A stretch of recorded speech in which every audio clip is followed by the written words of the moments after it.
On the other hand, it is clearly held that the entire space on the top of the hill where the Pallivasal is situated belongs to the Mohammedans. OS number 4 of 1920. திருப்பரங்குன்றத்தில் இப்போ சமீபத்தில் நடக்கக்கூடிய இந்த பிரச்சனை எங்கேருந்து ஆரம்பிக்குது? திருப்பரங்குன்றத்தில் தொடர்ச்சியாக ஒரு பிரச்சனையை சங் பரிவார அமைப்புகள் பண்ணிக்கிட்டே இருந்தாங்க. இதில் ஆர்எஸ்எஸ் சங் பரிவார அமைப்பு இப்படி செய்கிறதுன்றது வழக்கம்தான். 2 மாதமாக இதுக்கான ப்ரிப்பரேஷன் நடக்குது. அப்போது ஒரு ஸ்கீமாக அந்த வேலை நடக்குது. நடக்கிற போது இதுக்கான ப்ரிப்பரேஷன் பண்ணுறாங்க. எல்லா இடத்துலையும் ஆளை கொண்டு வெளியிலேருந்து இறக்குறதுக்கு, ஏன்னா உள்ளூரில் சப்போர்ட் இல்லாதனால ஆளை கொண்டு இறக்க முயற்சி பண்ணுறாங்க. அஃபென்சிவான போஸ்டிங் போடுறாங்க, வீடியோ தயாரித்து போடுறாங்க. எல்லாமே இந்த பிரச்சாரம் நடக்குது. இதை நடக்கிறதுக்கு ஒரு இடத்துல கூட திமுக அரசு, உளவுத்துறை, காவல்துறை யாருமே தடுப்பதற்கான எந்த முயற்சியும் பண்ணல, மாவட்ட நிர்வாகம் பண்ணல. கூடுதலாக என்ன செய்கிறாங்கன்னா, இந்த பிரச்சனையை துவங்குறதே அரசு தரப்புலேருந்து துவங்குறாங்க.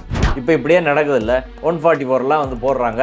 அங்கே அனைத்து கட்சியும் மனு கொடுக்குறாங்க. நாங்கள் மத நல்லிணக்க அமைப்புகள் 30 அமைப்புகள் சேர்ந்து கலெக்டர்கிட்ட பெடிஷன் கொடுக்குறோம். எல்லாம் கொடுத்த பிறகும் இங்கே 144 மீறி அவங்க கோயிலுக்குள்ளே போயிடுறாங்க. இது இன்டெலிஜென்ஸ் ஃபெயிலியரு, போலீஸோட ஃபெயிலியர்லாம் கிடையாது, திட்டமிட்டு இவங்களை அனுமதிச்சாங்கன்றதான் என் கருத்து. சரி, அப்படியே போயிட்டாங்க, நீங்கள் சொல்கிறபடியே உள்ளே போயிட்டாங்க. உள்ளே போய் பிஜேபி கொடியை வச்சு ரகலை பண்ணுறான், கலவரம் பண்ணுறான். சரிங்களா? பாரத் மாதா கி ஜெயன்றான், இந்தியா பாகிஸ்தான் கோஷம் போடுறான், முஸ்லீமுக்கு எதிராக கோஷம் போடுறான், கோயிலுக்குள்ளே போய் முருகனை அவமதித்து பக்தர்களை அவமதித்து தகராறு பண்ணுறான், கலவரம் பண்ணுறான். அவனை இன்றைக்கி வரை ரிமாண்ட் பண்ணல போலீஸ். வேறு யாராவது இதை பண்ணியிருந்தா போலீஸ் எப்படி நடந்திருக்கும்? அப்போ எல்லாமே ஒரு செட்டப்பாக தெரியுது. நீங்கள் இப்படி பண்ணுங்கள், அது தொடர்ச்சியாக ஒவ்வொரு ஸ்டேஜ்லேயாக கொண்டு அடுத்து சேகர்பாபு பேசுகிறாரு, இது நீதிமன்றத்தில் வழக்கு இருக்குது அப்படின்னு. என்ன வழக்கு இருக்குது? இந்து முன்னணிக்காரன் 2 பேர் வழக்கு போட்டிருக்கிறான். அந்த வழக்கில் இப்போ அடுத்து நீதிமன்றம் எப்படி இருக்குது, இன்றைக்கி முழுக்க காய்மயமாக இருக்குன்னு எல்லாருக்கும் தெரியும். அந்த நீதிமன்றத்தின் பக்கம் பிரச்சனையை தள்ளுறது அப்படின்றது, இந்த பிரச்சனையை தூண்டுறது, சர்ச்சைக்குரிய இடமா அதை மாற்றுறது அப்படின்ற வேலையை திமுக அரசாங்கத்தோட கன்சர்னோடு அதிகாரிகள் செய்கிறாங்க அப்படின்ற சந்தேகம் எங்களுக்கு மதுரை மக்களுக்கு வருது.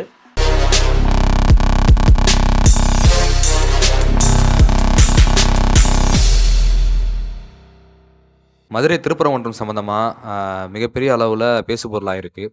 அந்த மலை யாருக்கு சொந்தம், இஸ்லாமியர்களுக்கு சொந்தமா அல்லது இந்துக்களுக்கு சொந்தமா அப்படின்ற ஒரு பேசுபொருள் ஆரம்பித்து அது கோர்ட் வழக்கு எதுவும் நடந்துகிட்ருக்குன்னு சொல்கிறாங்க. தாண்டி ஒரு பெரிய அளவில் ஆர்ப்பாட்டம் நடந்திருக்கு. இந்த மலை யாருக்கு சொந்தம், இது தொடர்பாக நீதிமன்றங்களில் வந்த வழக்கு, இது சம்மந்தமாக நீங்கள் தொடர்ச்சியாக ஊடகங்கள் மத்தியில் எல்லா இடத்துலையுமே பேசிகிட்டு இருக்கீங்க. ஸோ இந்த வழக்குகளை தொடர்ந்து ஃபாலோ பண்ணக்கூடிய ஒரு ஆள், அவங்ககிட்ட நான் முக்கியமான சில கேள்விகள் கேட்கலான்னு நினைக்கிறேன். முதல்ல இந்த வழக்கு அல்லது இந்த பிரச்சனை முதல்ல எங்கே ஆரம்பிச்சிது? இந்த திருப்பரங்குன்றத்தில் இப்போ சமீபத்தில் நடக்கக்கூடிய இந்த பிரச்சனை எங்கேருந்து ஆரம்பிக்குது, எப்படி பார்க்கணும் நம்ம? அதாவது திருப்பரங்குன்றத்தில் தொடர்ச்சியாக ஒரு பிரச்சனையை சங் பரிவார அமைப்புகள் பண்ணிக்கிட்டே இருந்தாங்க. அது என்னென்னா, தர்கா பக்கத்தில் உள்ள சர்வே கல்லில் கார்த்திகை தீபம் ஏற்றணும் அப்படின்ற ஒரு பிரச்சனையை தொடர்ச்சியாக அவங்க பண்ணிக்கிட்டே இருந்தாங்க. கிட்டத்தட்ட 20-25 வருஷமாக அவங்க முயற்சி பண்ணுறாங்க. ஆனால் திருப்பரங்குன்றத்துலேயோ மதுரை மாவட்டத்துலேயோ அவங்களுக்கு எந்த ஆதரவும் அதில் கிடைக்கல. கார்த்திகை தீபம் நாளில் ஒரு சின்ன போராட்டம் மாதிரி பண்ணுவாங்க, அதோட போலீஸ் அரெஸ்ட் பண்ணுவாங்க, போயிடுவாங்க அப்படின்றதான். அதிலே கூட முருகன் கோயில் மலை பக்கம் அவங்க போகிறதில்ல, தர்கா பக்கத்தில் தான் நாங்கள் ஏற்றுவோம் அப்படின்னு ஒரு பிரச்சனையை பண்ணிகிட்டு இருந்தாங்க. அதில் ஒன்றும் ஆகலை. இப்போ 2024 தேர்தல் வருது. தேர்தல் வரும்போது திருப்பரங்குன்றம் தொகுதியில் போட்டியிடுறது என்ற ஒரு முடிவை அவங்க பண்ணிக்கிட்டு, இதுபோல் தமிழ்நாட்டில் சில தொகுதிகளை அவங்க குறி வச்சுட்டு அங்கே என்னென்ன பிரச்சனையை எடுக்கலாம் அப்படின்னு சொல்கிறத தொடர்ச்சி தான் இப்போ இப்போ உருவாக்கப்பட்ட, செயற்கையாக உருவாக்கப்பட்ட, வலிந்து உருவாக்கப்பட்ட திருப்பரங்குன்றம் மலை பிரச்சனை. அந்த மலையில் 1000 வருடங்களுக்கு மேலாக எந்த பிரச்சனையும் கிடையாது. அங்கே குறிஞ்சி கடவுள் முருகன் இருக்கார், சைவ கடவுள் சிவன் இருக்கார், இஸ்லாமியர்களோட பள்ளிவாசல் மசூதி இருக்குது, சமணர்களுடைய சிற்பங்கள் எல்லாம் இருக்குது. இப்படி எல்லா மதங்களும் சங்கமிக்கும் ஒரு இடமாக, மத நல்லிணக்கத்துக்கான இந்தியாவுக்கே முன்மாதிரியான இடமாக திருப்பரங்குன்றம் இருக்குது. இதுவரை என்றைக்காவது திருப்பரங்குன்றத்தில் இஸ்லாமியர்கள் மற்ற மக்களுக்கு ஏதாவது பிரச்சனை அப்படின்னு எப்போயாலும் கேள்விப்பட்டிருக்கோமா? அப்படி ஒரு விஷயமே கிடையாது. மதுரை மாவட்டத்தில் அப்படி கிடையாது. எல்லாம் ரொம்ப அந்யோன்யமாக இங்கே பழகிக்கிட்டு அப்படி இருக்கிறோம். ஆனால் இப்படி பழகுறதா பிஜேபிக்கு எரிச்சலை வந்து உண்டு பண்ணுது. இப்போ வட மாநிலங்கள் மற்ற இடத்துலலாம் வந்து அவங்க நினச்சி மக்களை பிளந்துட்டாங்க, தமிழ்நாட்டில் பிளக்க முடியல, அப்போ என்ன செய்கிறதுன்னு சொல்லி இந்த பிரச்சனையை வந்து அவங்க கையில் எடுக்கிறாங்க. கிட்டத்தட்ட ஒரு 2 மாதமாக அது ஸ்கெட்ச் போட்டு துல்லியமாக வந்து தொடர்ந்து வந்து ஒரு பொய்யை வந்து திரும்ப திரும்ப வந்து சொல்லிக்கிட்டே வராங்க. இஸ்லாமியர்கள் வந்து தர்காவை ஆக்கிரமிச்சிட்டாங்க, மலையை ஆக்கிரமிச்சிட்டாங்க, இது வந்து மலை முருகனுக்கு தான் சொந்தம் அப்படின்ற மாதிரி ஒன்று வந்து உருவாக்கி அப்புறம் கொஞ்சம் கொஞ்சமாக ஆடு கோழிங்க வந்து வெட்டக்கூடாது, இதை வந்து மீறி வந்து செய்கிறாங்க, அங்கே பிரியாணி சாப்பிட்றாங்க, அதாவது முருகன் கோயில் இடத்துல போய் இவங்க அத்துமீறி சாப்பிட்ட மாதிரியான பொய் கதையை புனைச்சுருட்டை வந்து வெளியில் ஸ்ப்ரெட் பண்ணி அதன் தொடர்ச்சியாக ஒரு போராட்டம் அறிவித்து தான் 4ஆம் தேதி பிப்ரவரி 4 144லாம் போட்டு வந்து அது பிரச்சனையானது நம்மளுக்கு வந்து தெரியும். இதில் வந்து ஆர்எஸ்எஸ் சங் பரிவார அமைப்பு இப்படி செய்கிறதுன்றது வழக்கம்தான், அது ஒன்றும் இல்லை. ஆனால் 2 மாதமாக இதுக்கான ப்ரிப்பரேஷன் நடக்குது. 2 மாதமாக வந்து சமூக வலைத்தளங்களில் பதிவுகள் போடுறாங்க, தினந்தோறும் வந்து கலெக்டர் ஆஃபீஸில் பெட்டிஷன் கொடுக்குறாங்க, பத்திரிகையில் வந்து தமிழ்ந்தில் கடந்த 10 நாட்களாக வந்து டெய்லி 2-3 செய்தி திருப்பரங்குன்றம் பற்றி வந்து வருது, தினமலரில் 4-5 செய்தி வருது, தினத்தந்தியில் வருது. அப்போது ஒரு ஸ்கீமாக அந்த வேலை வந்து நடக்குது. நடக்கிற போது இதுக்கான ப்ரிப்பரேஷன் பண்ணுறாங்க, எல்லா இடத்துலையும் ஆளை கொண்டு வந்து வெளியிலேருந்து இறக்குறது, ஏன்னா உள்ளூரில் சப்போர்ட் இல்லாதனால ஆளை கொண்டு வந்து இறக்க முயற்சி பண்ணுறாங்க, அஃபென்சிவான போஸ்டிங் போடுறாங்க, வீடியோ தயாரித்து வந்து போடுறாங்க, ஃபேஸ்புக்கில் போடுறாங்க, இன்ஸ்டாகிராமில் போடுறாங்க, எல்லாமே இந்த பிரச்சாரம் நடக்குது. இதை நடக்கிறதுக்கு ஒரு இடத்துல கூட திமுக அரசு, உளவுத்துறை, காவல்துறை யாருமே தடுப்பதற்கான எந்த முயற்சியும் பண்ணல, மாவட்ட நிர்வாகம் பண்ணல. கூடுதலாக என்ன செய்கிறாங்கன்னா, இந்த பிரச்சனையை வந்து துவங்குறதே அரசு தரப்புலேருந்து துவங்குறாங்க. இப்படி போலீஸ் வந்து அங்கே மலையில் வந்து ஆடு நேர்த்திக்கடனுக்காக ஆடு கொண்டு போகிறவங்கள போலீஸ் தான் ஃபஸ்ட்டு தடுக்குது. இதை மாவட்ட ஆட்சியரே ஒத்துக்கிட்டு இருக்கிறாங்க, நேற்று அறிக்கை அவங்களும் கொடுத்துருக்குறாங்க. போலீஸ் ஏன் தடுக்குது அப்படின்ற கேள்வி வந்து இருக்குது. காலங்காலமாக அங்கே போய் ஆடு வந்து வெட்டி இந்துக்களும் இஸ்லாமியர்கள் ஒரு பிரிவும் வந்து செஞ்சுக்கிட்டு இருக்கிறாங்க, அதை நீ ஏன் தடுக்கிற? என்ன உத்தரவு அப்படி இருக்குது? அது இஸ்லாமியர்களுக்கு சொந்தமான இடம்னு சொல்லி 100 வருஷத்துக்கு முன்னாடியே தீர்ப்பு இருக்குது, இது எல்லாருக்கும் தெரிஞ்சது தான். ஆனாலும் இவங்க வந்து தடுக்கிறாங்க. அடுத்து பீஸ் மீட்டிங்கில் வந்து என்ன பிரச்சனைனா, பீஸ் மீட்டிங்கில் வந்து கச்சாரன்சியை சேர்ந்த அதிகாரி இதுக்கு எதிர்ப்பு தெரிவிக்கிறார். 31/12/2024 பீஸ் மீட்டிங் நடக்குது. அந்த பீஸ் மீட்டிங் ப்ரொசீடிங்ஸ் தான் இது என்கிட்ட இருக்குது. இந்த பீஸ் மீட்டிங் வந்து அது வருவாய் கோட்டாட்சியர் திருமங்கலம் கண்ணன் அவர் முன்னாடி தான் வந்து நடக்குது. அதில் கலந்துக்கிட்டவங்க தர்கா பள்ளிவாசல் தரப்புலேருந்து கலந்துக்கிறாங்க. அப்போ திருப்பரங்குன்றம் சிறப்பு நுண்ணறிவு பிரிவு, இந்த இஸ்லாமியர்லாம் கண்காணிக்கிறதுக்கு ஒரு யூனிட் வச்சுருக்கிறாங்க. மதுரை மாநகர் உதவி காவல் ஆணையர் அவங்க, அதுக்கப்புறம் வந்து திருப்பரங்குன்றம் தாசில்தார், இன்ஸ்பெக்டரு, கோயிலோட செயல் அலுவலர், இவங்கெல்லாம் விஓ ஆர்ஐலாம் வந்து கலந்துக்கிறாங்க. இந்த கூட்டத்தில் வந்து அவங்க என்ன சொல்கிறாங்கன்னா, மேற்படி மலை மீது உயிர் பலி கொடுக்கும் நடைமுறை தொடர்பாக இந்து சமய அறநிலைத்துறையினரால் ஆட்சேபனை தெரிவிக்கப்பட்டது. இது தொடர்பாக போதிய ஆதார ஆவணங்களை தர்கா உறுப்பினர் மற்றும் இந்து சமய அறநிலைத்துறை ஆகியோரால் சமர்ப்பிக்கவில்லை என்பதால் இந்நேர்வு தொடர்பாக உரிய நீதிமன்றத்தின் மூலம் பரிகாரம் தேடிக்கொள்ள வேண்டும். இந்த பிரச்சனைக்கு எது கூட்டியிருக்கிறாங்கன்னா, பிரச்சனை கூட்டினது திருப்பரங்குன்றம் சிக்கந்தர் பாதுஷா தர்கா மற்றும் பள்ளிவாசல் நிர்வாகம் சார்பாக 2025ஆம் ஆண்டு சந்தனக்கூடு திருவிழாவில் 1/1/2025 திருப்பரங்குன்றம் மலை மேல் ஏற்றப்படும் கொடியேற்ற நிகழ்வானது போன வருஷம் போல தொடரணும் அப்படின்னு அந்த பிரச்சனைக்கு தான் இதை கூட்டினதாக சொல்கிறாங்க. சரிங்களா? அந்த பிரச்சனையில் இந்த பிரச்சனையை ஏன் கொண்டு வராங்க? சந்தனக்கூடு விழாவுக்காக வந்து இந்த முதல்ல தொடக்கத்திலே வந்து சந்தனக்கூடு திருவிழா 1லேருந்து 17-18 வரை நடக்குது. இதில் இந்து இஸ்லாம் அமைப்புடைய கருத்து வேறுபாடு தொடர்பாக இதில் வந்து கூட்டத்துக்கு வந்து கூட்டுங்க அப்படின்னா நீங்கள் என்ன செஞ்சுருக்கணும்?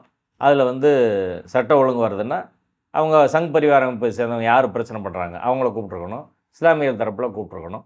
அதுக்கப்புறம் வருவாய்த்துறை, காவல்துறை. கச்சாரன்சிக்கு அதில் என்ன வேலை? கச்சாரன்சி வந்து இந்த பிரச்சனையை எதுக்கு பேசுகிறாங்க சொல்லுங்கள்? இந்த பிரச்சனையை வந்து கச்சாரன்சி அது பேச வேண்டிய அவசியமே கிடையாது. ஆனால் கச்சாரன்சி இந்த பிரச்சனையை வந்து உருவாக்குறாங்க. அப்போ இஸ்லாமியர் தரப்பில் வந்து அங்கே தொடர்ச்சியாக ஆடு கோழி படியிடுறது, மேலே வந்து படியிடுறதுக்கான இடம், உணவு கூடம், சமைப்பதற்கான இடம் எல்லாம் இருக்க ஆதாரங்கள், அங்கே சாப்பிட்டது, ஆடு வெட்டினது, மொட்டை எடுத்தது எல்லாத்தையும் வந்து கொடுக்குறாங்க. போலீஸ்காரங்க கூட அங்கே வந்து பிரியாணி எல்லாம் அங்கே செஞ்சதை சாப்பிட்ருக்குறாங்கன்ற எல்லாத்தையும் கொடுக்குறாங்க. அதை வாங்கி வச்சுக்கிட்டு ஹெச்ஆர்என்சி தரப்பில் ஆர்டிஓ கேட்குறாரு. ஹெச்ஆர்என்சி நீங்கள் வந்து பலியிடக்கூடாதுன்னா ஆதாரம் கொடுங்க, எதால கோர்ட் ஆர்டர் கொடுங்க அப்படின்னா எதுவுமே இல்லைன்னு சொல்கிறாங்க. எதுவுமே இல்லைன்னு சொன்னால் என்ன ஆர்டர் போய் சொல்லணும்? இதுக்கு சம்மந்தமில்லாத விஷயம், இது தேவையில்லைன்னு முதல்ல சொல்லியிருக்கணும். ஒரு வேளை சொன்னாலும் இவங்க கொடுத்துட்டாங்க, நீங்கள் கொடுக்கல அப்படின்னு தானே சொல்லணும். என்ன அவர் சொல்கிறாருன்னா, அதெல்லாம் ரைட்டு தான் பாய், இருந்தாலும் பெரும்பான்மை வந்து விரும்புகிறாங்கல்ல, அதை நீங்கள் வந்து பரிசீலனை பண்ணுங்கள் அப்படின்னு சொன்னோன்னே இவங்களுக்கு பயங்கர அதிர்ச்சி ஆயிடுச்சு. ஒரு அரசு நிர்வாக அதிகாரியே இப்படி வந்து பேசுகிறாரு, இங்கே நீதி கிடைக்காதுன்னு சொல்லி அவங்க வெளிநடப்பு பண்ணி வெளியே வந்துடுறாங்க. அவங்க இதில் எதுலையுமே கையெழுத்து போடலை, இஸ்லாமியர் தரப்பு எங்கேயுமே கையெழுத்து போடலை. இப்படி காவல்துறையால் துவங்கப்பட்ட பிரச்சனை வருவாய்த்துறையால் அடுத்த நிலைக்கு எடுத்து போகப்பட்டு அதுக்கு வருவாய் கோட்டாட்சியரால் வந்து அதுக்கடுத்த நிலைக்கு வந்து கொண்டு போகிறாங்க. அதுக்கடுத்த நிலைக்கு கலெக்டரும் போலீஸும் அடுத்தது கொண்டு போயிட்டாங்க. இப்போ இப்படியே நடக்குதில்ல. 144 வந்து போடுறாங்க. அங்கே அனைத்து கட்சியும் மனு கொடுக்குறாங்க. நாங்கள் மத நல்லிணக்க அமைப்புகள் 30 அமைப்புகள் சேர்ந்து கலெக்டர்கிட்ட பெட்டிஷன் கொடுக்குறோம். எல்லாம் கொடுத்த பிறகும் இங்கே வந்து 144 மீறி அவங்க கோயிலுக்குள்ளே போயிடுறாங்க. இது இன்டெலிஜென்ஸ் ஃபெயிலியரு, போலீஸோட ஃபெயிலியர்லாம் கிடையாது, திட்டமிட்டு இவங்களை அனுமதிச்சாங்கன்றதான் என் கருத்து. சரி, அப்படியே போயிட்டாங்க, நீங்கள் சொல்கிறபடியே உள்ளே போயிட்டாங்க. உள்ளே போய் பிஜேபி கொடியை வச்சு ரகலை பண்ணுறான், கலவரம் பண்ணுறான். சரிங்களா? பாரத் மாதா கி ஜெயன்றான், இந்தியா பாகிஸ்தான் கோஷம் போடுறான், முஸ்லீமுக்கு எதிராக கோஷம் போடுறான், கோயிலுக்குள்ளே போய் முருகனை அவமதித்து பக்தர்களை அவமதித்து தகராறு பண்ணுறான், கலவரம் பண்ணுறான். அவனை இன்னைக்கு வரை ரிமாண்ட் பண்ணல போலீஸ். வேறு யாராவது இதை பண்ணியிருந்தா போலீஸ் எப்படி நடந்திருக்கும்? அடித்து அங்கேயே தடியடி நடத்தி தூக்கிட்டு வந்து நேரம் கைது பண்ணி தேசிய பாதுகாப்பு சட்டம், குண்டர் சட்டம் அத்தனையும் போட்டிருப்பாங்க. கோர்ட்டு உடனே என்னன்னு கேட்டிருக்கோம். உடனே இன்டர்நேஷனல் மீடியா வரை இவன் வந்து பிரச்சனையை கொண்டு போயிருப்பான். நேஷனல் மீடியாவில் அருணாஸ் கோசாமிலேருந்து அத்தனை பேர் இதை வந்து கொஸ்டின் பண்ணியிருப்பாங்க. பிஜேபிக்காரங்க விட்டுருவாங்களா? கோர்ட்டு விட்டுருமா? ஸ்டேட் கவர்மெண்ட் விட்டுருமா? இந்துக்களை இப்போ இழிவுபடுத்திட்டீங்க, புனிதத்தை கெடுத்துட்டீங்க, நீங்கள் புனிதத்தை கெடுத்துட்டேன்னு பேசுகிற, புனிதத்தை கெடுத்து கோயிலுக்குள்ளே போய் வந்து தகராறு பண்ணுறான பிஜேபிக்காரன் யாராவது பேசியிருக்காங்களா சொல்லுங்கள்? ஏன் பேசாமல் இருக்கிறாங்க? அப்படி அவன் எல்லாத்தையும் பண்ணுறான். ஆனால் இஸ்லாமியரில் ஒடுக்கிறதுக்கான எல்லா வேலையும் தொடர்ச்சியாக செய்கிறான். கோயில்லங்க பள்ளிவாசலில் தொழுதுகிட்டு இருந்தாங்க, அந்த தொழுகையும் மாவட்ட நிர்வாகம் நிறுத்திட்டாங்க. அடுத்து அங்கே பெண்களுக்கான கழிப்பிடம் கட்டணும்னு முயற்சி பண்ணுறாங்க, அதையும் தடுக்கிறாங்க. லைட்டு போட விட மாட்றாங்க, மெயின்டெனன்ஸ் பண்ண விட மாட்றாங்க. இப்படி தொடர்ச்சியான இடைஞ்சல் கொடுக்குறாங்க. அப்போ கடைசியாக இதையும் தடுத்தோடனே இஸ்லாமியர்கள் வந்து போராட்டம் பண்ணுறாங்க. போராட்டம் பண்ணால் இவங்க தான் பிரச்சனையை உருவாக்குறாங்கன்னு அடுத்து கலெக்டர் ரிப்போர்ட்டு. எப்படி? இவங்க தான் ஒரு போர்டு வச்சாங்க, அதில் தான் பிரச்சனை தொடங்கிடுச்சுன்னு. போர்டு ஏற்கனவே இப்போ கோயிலுக்கு வரும்போது கோயில் உள்ள பக்தர்களுக்கு இந்த வசதியெல்லாம் செய்து தரப்போன்னு ஒரு போர்டு வைக்கிறது இயல்பு தானே. அதே போல் மலைக்கு வந்து நேர்த்திக்கடன் செலுத்த வருபவர்களுக்கு நாங்கள் வந்து உரிய வசதிகள் செஞ்சு வச்சுருக்குறோம் அப்படின்னு ஒரு போர்டு வச்சுருக்குறாங்க. பழைய போர்டு, அது வந்து அந்த பழைய போர்டு வந்து ரொம்ப டேமேஜ் ஆகிட்டதுனால வேறு ஒரு போர்டு வைக்கிறாங்க. இந்த போர்டு தான் பிரச்சனைன்ற மாதிரி வந்து கொண்டு வராங்க. சரி, அவங்க இடத்துல அவங்க இதுக்கு வந்து போர்டு வைக்கிறதுல என்ன தப்பு? நீ ஆடு கோழி வெட்டக்கூடாதுன்னு ஹெச்ஆர்என்சிலேருந்து அங்கே போர்டு வச்சுருக்க கோயிலேருந்து அதுபோல் அவங்க வைக்கக்கூடாதா? எது தப்பு? கலெக்டர் எப்படி சொல்கிறாங்க? கலெக்டர் இப்படி சொல்லி அடுத்து வந்து கோர்ட்டில் வந்து இது வந்து இந்த வழக்கை விசாரிக்கிற நீதிபதி திரு தனபால், அவர் முன்னாடி கேஸ் இருக்குங்க. அந்த கேஸை விட்டுட்டு வேற ஒரு நீதிபதி முன்னாடி 144 சேலஞ்ச் பண்ணி பிஜேபிக்காரங்க போடுறாங்க டிவிஷன் பெஞ்சில். அந்த கேஸில் போய் தமிழ்நாடு கவர்மெண்ட் சார்பில் வந்து பேசுகிறாங்க.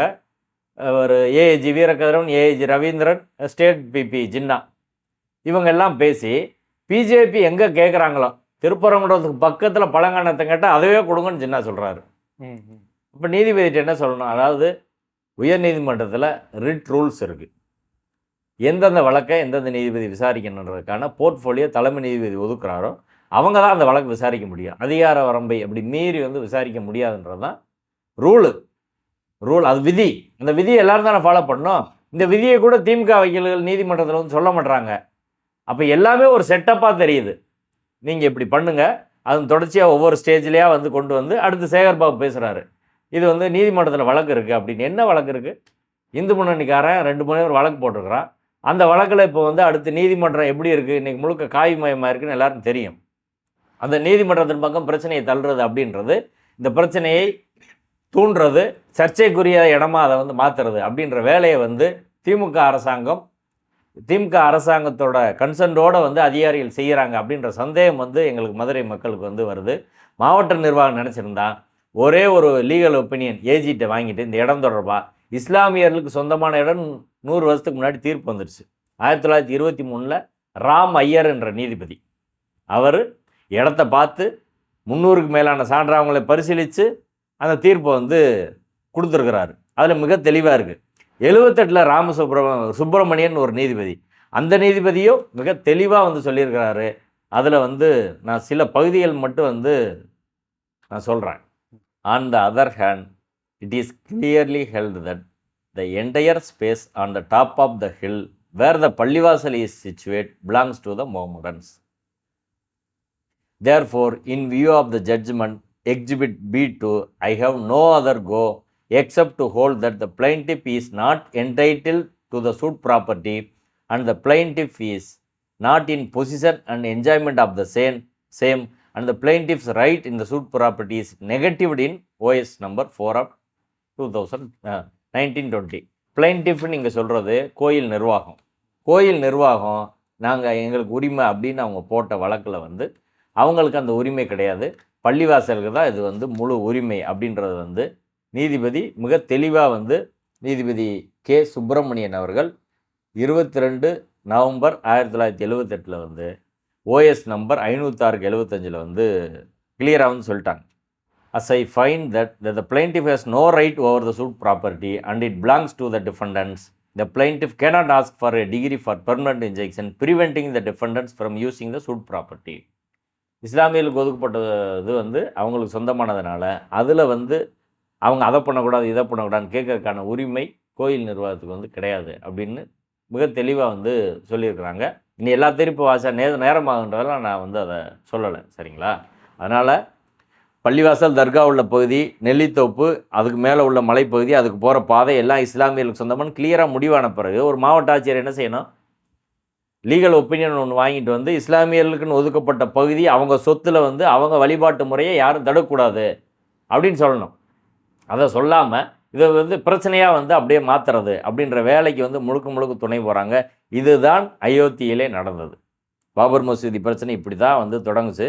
கொஞ்சம் கொஞ்சமாக போய் சர்ச்சைக்குரிய இடம் யாரும் போகக்கூடாது, அடுத்து மசூதியை இடிக்கணும் அப்படின்னு, இங்கே இப்போ தர்காவை வந்து எடுக்கணும் அப்படின்னு இப்போ வந்து கச்சராஜாவும் சுப்பிரமணிய சாமி பேசியிருக்காங்க.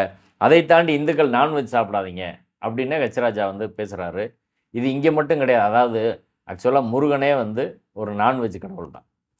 குறிஞ்சி நில தலைவன் முருகனுக்கு வந்து வெறியாட்டு நிகழ்வு நடத்தி ஆடு வெட்டி படையிடுறது அப்படின்றது இங்கே உள்ள தமிழர்களின் மரபு. அதை வைதிக மதம் வந்து பிடுங்கிட்டான் அப்படின்றது தான் யதார்த்தமான உண்மை. இன்றைக்கும் அறுபடை வீடுகளில் ஒன்று பழமுதிர் சோலை அழகர் கோயில் மேலே இருக்குது. அது கீழே பழமுதிர் சோலை கீழே வந்து அங்கே ஆடு வெட்டி சாப்பிட்ற மரபுன்றது வந்து எல்லாருக்கும் இருக்குது. அழகர் கோயில் ஆடு வெட்டுறதுன்றது வந்து மதுரையில் எல்லோரும் செஞ்சுருக்குறாங்க, சரிங்களா? குலதெய்வத்துக்கு ஆடு வெட்டுறோம், இங்கே பாண்டி கோயிலில் ஆடு வெட்டுறோம். இதெல்லாம் மதுரை மக்களோட இயல்பான ஒரு மரபு. இதை வந்து மொத்தத்திலே இந்த வைதீக சிந்தனையை கொண்டு வரணும் அப்படின்ற நோக்கத்தில் வந்து சொல்கிறாங்க. அடுத்து நவாஸ்கனி எம்பி மேலே ஒரு சர்ச்சையை வந்து சொல்கிறாங்க. நவாஸ்கனி எம்பி எதுக்கு அங்கே போனார்? அவர் தான் பிரச்சனையை உண்டா? அது அப்பட்டமான பொய். நவாஸ்கனி எம்பி வந்து அவர் வக்ஃபோர்டோட சேர்மன். வக்ஃபோர்டின் கட்டுப்பாட்டில் உள்ள சொத்து தான் அந்த தர்கா. வக்ஃபோர்டு சேர்மன் அங்கே பிரச்சனை வரும்போது அங்கே போகாமல் எங்கே போவார் சொல்லுங்கள்? அந்த பிரச்சனையை சரி பண்ண வேண்டிய பொறுப்பு அவருக்கு இல்லையா? அவர்கிட்ட கம்ப்ளைண்ட் போது வராரு. கச்சாரன்சி மினிஸ்டர் வந்து கச்சாரன்சி கோயிலுக்கு போக மாட்டேன், இப்போ சேகர்பாபு சொல்லியிருக்காரு நான் அங்கே போவேன்னு சொல்கிறாருல. கச்சாரன்சி கோயிலுக்கு சேகர்பாபு போகக்கூடாதுன்னு சொல்லுவீங்களா? கச்சாரன்சி கமிஷனர் போகக்கூடாதுன்னு சொல்லுவீங்களா? அதுபோல் அவர் போகிறாரு. அவர் கூட போனவங்க முருகன் மலையில் வந்து ஒன்றும் உட்காந்து சாப்பிடல, தர்கா பகுதியில் பள்ளிவாசல் பகுதியில் அவங்க போய் உட்காந்து சாப்பிட்றாங்க. அது உனக்கு என்ன மனம் புண்படுது, உனக்கு என்ன பிரச்சனைன்னு கேட்குறோம். என் வீட்டில் நான் கறி சாப்பிட்டா கச்சராஜாவுக்கு மனம் புண்படுதுன்னா என்ன அர்த்தம்னு தெரியல. நீ சைவம் சாப்பிட்றது எனக்கு மனம் புண்படுது, நான்வெஜ் சாப்பிடு அப்படின்னு நான் சொல்ல முடியுமா? என்னது அந்த பள்ளிவாசல் பகுதியில் என்ன அந்த வகையான அவங்க மரபை அவங்க கடைப்பிடிக்கிறது அப்படின்றத அவங்க தான் முடிவு பண்ணுவாங்க. மற்ற இஸ்லாமியர்களோடு அதை சொல்ல முடியாது, அங்கே போகிற மக்கள் தான் முடிவு பண்ணுவாங்க. அதேபோல் கோயிலில் என்ன செய்கிறன்றது மற்றவங்க சொல்ல முடியாது. கோயிலில் என்ன பூஜை பண்ணணும், என்ன மந்திரம் சொல்லணும், இதெல்லாம் சொல்ல முடியுமா? வேறு ஆட்கள் சொல்ல முடியுமா? அதெல்லாம் சொல்ல முடியாதுன்றதான் எதார்த்தம். அப்போ அடிப்படையில் இது முடிந்து போன ஒரு பிரச்சனையை வந்து திட்டமிட்டு தேர்தலுக்காக பாஜக சங் பரிவார அமைப்புகள் வந்து வெறியேற்றப்பட்ட ஒரு கூட்டத்தை வந்து கொண்டு வந்து மதுரையில் வந்து பண்ணுறாங்க. அதை மதுரை மக்கள் அனுமதிக்க மாட்டாங்க. திருப்பரங்குன்ற மக்கள் ஒரு ஆள் கூட அதுக்கு ஆதரவாக வந்து போக தயாராக கிடையாது. அந்த ஊரை வந்து இன்றைக்கி வந்து ஒரு சிக்கலுக்குரிய ஊராக மாற்றுறதுக்கான முயற்சி நடைபெறுது. அப்படி நடந்தால் அயோத்தி மக்கள் இன்னைக்கு பிஜேபி அங்கே தோக்கடிச்ச மாதிரி நிலை தான் அங்கே வந்து போகும். அங்கே மக்கள் வாழ வழி இல்லாத நிலைமை உருவாகும். பிஸ்னஸ் எதுவும் நடக்காது. எப்பயுமே சென்சிட்டிவாக அது வந்து இருக்கும்.